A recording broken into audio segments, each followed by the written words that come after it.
Goeiemôre gemeente. Vanoggend se teksgedeelte Genesis 1 vers 1 tot 12. Hoe wonderlik dit is dat God vir ons die skepping gegee het. En die wonderlike is dat God ons vertrou om daaroor te heers. Hoeveel te meer kan ons hom dan nie vertrou in tye soos hierdie nie.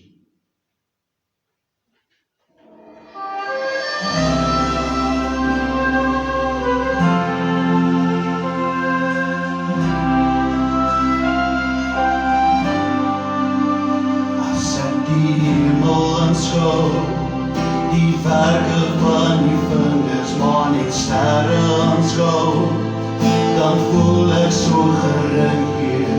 Wat is die mens daar dat die aan hom dink? Wat is die mens daar dat die na hom omsien? Die laat ons hier so die werke van die hande, dis aan ons onderwerp. Die see, die lucht, die lande. Wat is die mens daar dat die aan hom dink?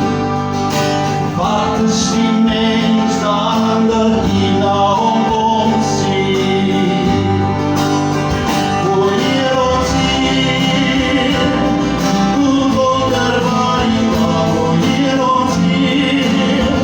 Jy aarderoem sy naam, o Heer ons Heer.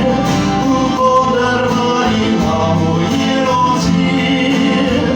Jy aarderoem sy naam.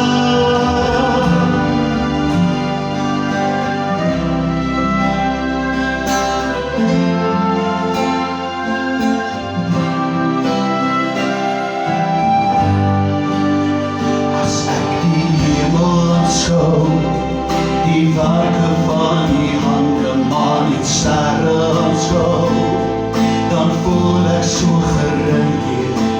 Wat is die mens daar dat die aan hom dink? Wat is die mens daar dat die vir ons omgee? Die laat ons hier so die werke van die hande, dis aan ons onderwerp. Die see, die lucht, die lande. Wat is die mens daar dat die aan ons dink? Wat is die mens daar dat die